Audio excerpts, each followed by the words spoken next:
This video is sponsored by Kamikoto. After Bob Chapek's surprise firing, most of Hollywood were elated because Bob Iger, one of the most revered people in the industry, was back in charge of Disney. It even appears he may be in the process of smoothing things out politically with the state of Florida. But while Hollywood at large was delighted to see Bob Chapek gone, the joy was somewhat short-lived, because it would appear that many of his policies will be adopted and continued by Bob Iger. In this editorial, I will begin by revisiting why Iger's return was met with such hope and how he dashed much of that hope right away. Then we'll look at what Iger will do and why that might not be enough to save Disney.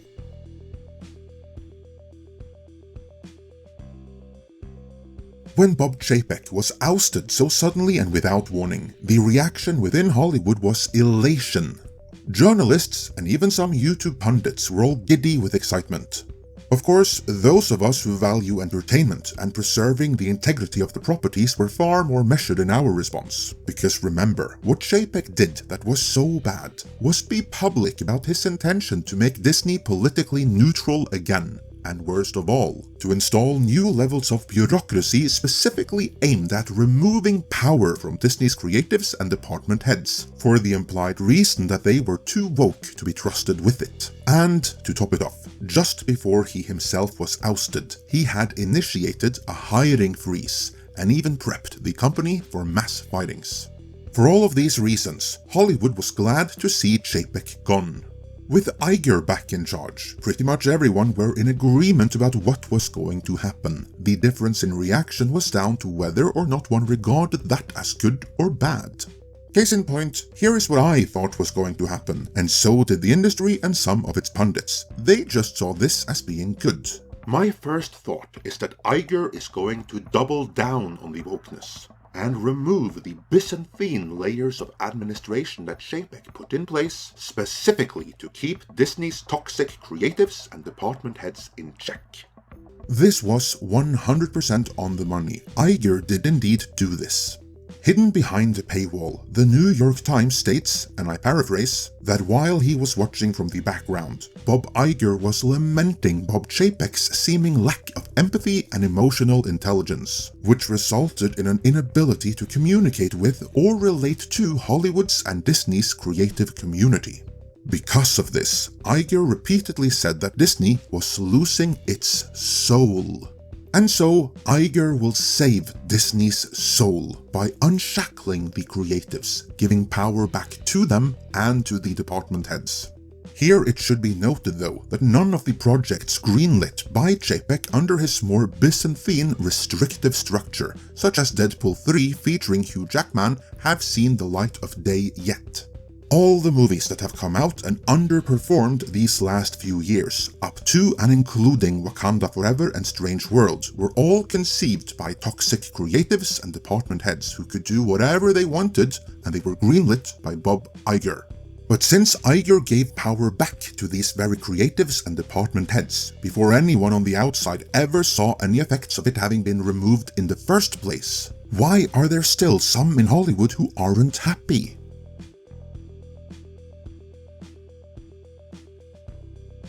Well, Iger's fan club aren't happy because they took for granted that he would give power back to the creatives and department heads, which Iger did, but they also expected him to end Chapek's hiring freeze, assure the company that Chapek's planned mass firings had been cancelled, and ideally bring back the people Chapek already fired. So basically, they wanted him to reverse all of Chapek's policies. That is, to be fair, what most expected would happen, which I addressed in that earlier video, but I had a suspicion something else might happen as well. That is, unless Iger decides he wants to clear up his legacy and actually make Disney profitable again. I don't think it's very likely that Iger would do that, but if he did, the way to do it would be by blaming Chapek for all of Iger's own time bombs going off, continue with Chapek's policies, but then steal credit for their long-term positive effect on the bottom line.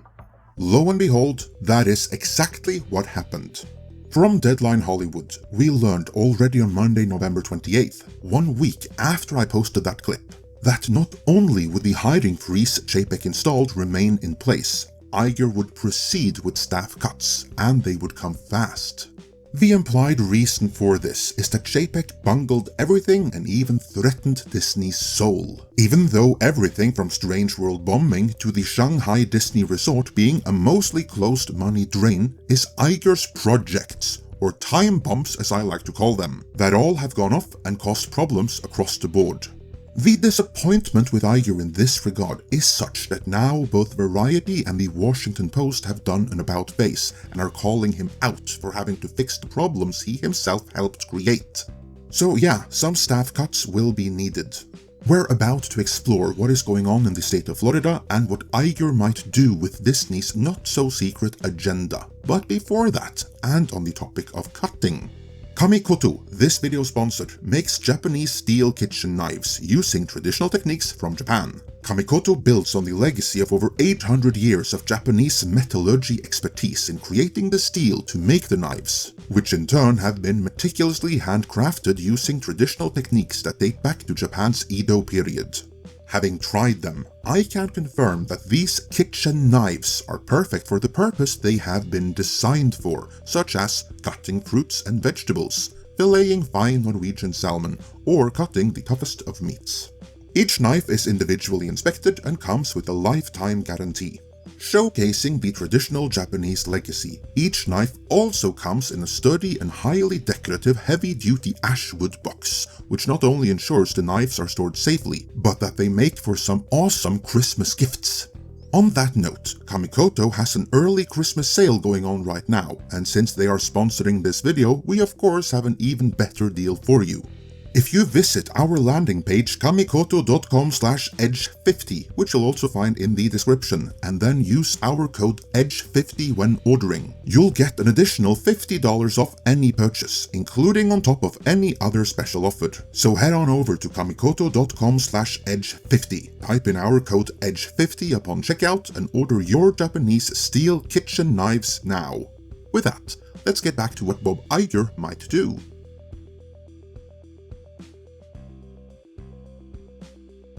In both earlier videos and live streams, we have made the point that over the past few years, Disney have snapped away half their audience, and they have done so by replacing what was once magic moments that had universal appeal to everyone, with toxic and divisive content that labels itself inclusive, but which in reality is exclusionary. Strange World and Wakanda Forever being but the most recent in a long list of examples.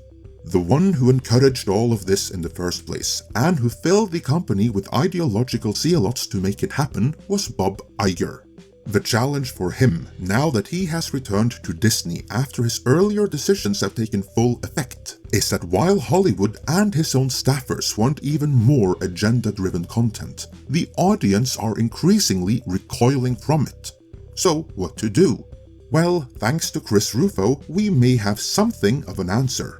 First, it should be noted that when Chapek was first ousted, Chris Rufo, however inadvertently it may have been, caused confusion when he tweeted, "Breaking. Disney has fired CEO Bob Chapek, who pushed critical race theory and gender ideology in the company's programming and employee training. Huge rebuke of woke leadership." Nothing could be further from the truth than this.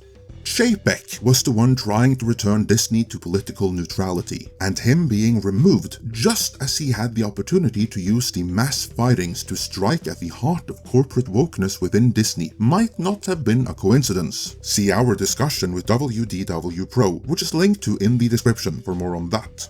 But back to Chris Rufo. He posted some videos from Disney's closed town hall meeting. Here, Iger revealed that he had this grand new idea that no one has ever had for Disney before, namely, to move the company away from politics. You know, the very thing that sparked the walkouts and open riots against Chapek when he wanted to do the exact same thing. Here's a virtual question. Many cast members had wished that Disney stayed out of politics. Will Disney stay out of making political statements? You know, I think there's a misperception here about what politics is. And I think that some of the subjects that have proven to be controversial as it relates to Disney have been branded political, and I don't necessarily believe they are.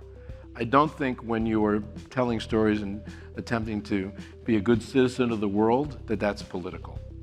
Just not how I view it. Ah, so there is Iger's out then. All this woke and divisive content, according to him, isn't political. That's just being a good citizen of the world. So that they'll stop being political as Iger defines it, but Disney's content will remain ideopolitical propaganda is a fair reading there. But then there is this pesky audience who stubbornly are giving Disney less and less money proportionally with how much good citizen of the world content Disney are putting out. Well, Iger had comments about that too. This company has been telling stories for 100 years, and those stories have had a meaningful, positive impact on the world.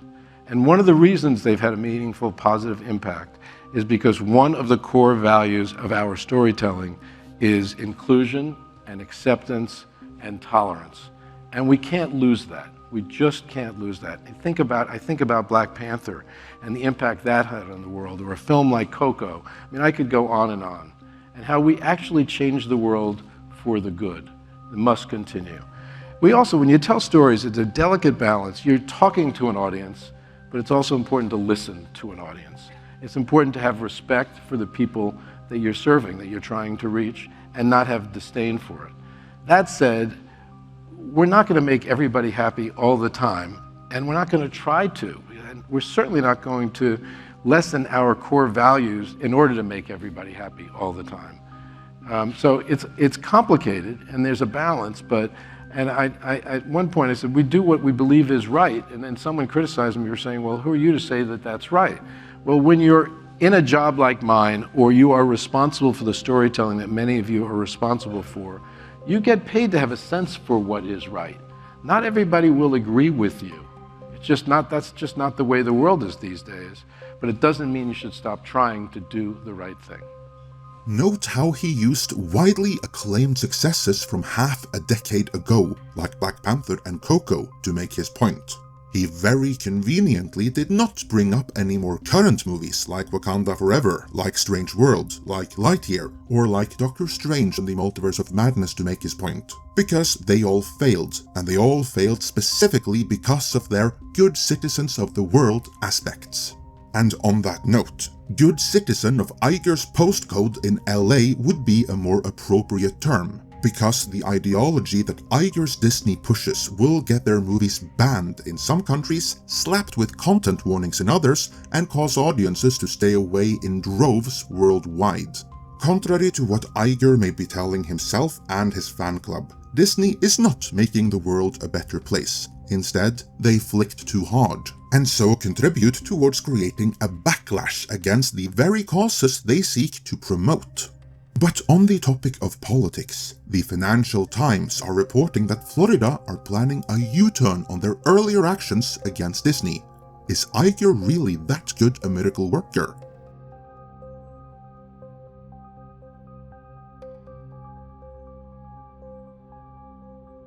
Disney watchers, as well as viewers of this channel, will recall that the whole riot against Bob Chapek started when he, wanting to make the company politically neutral, refused to condemn Florida's parental rights in education bill. You know, the one that activists strategically mislabel the Don't Say Gay bill.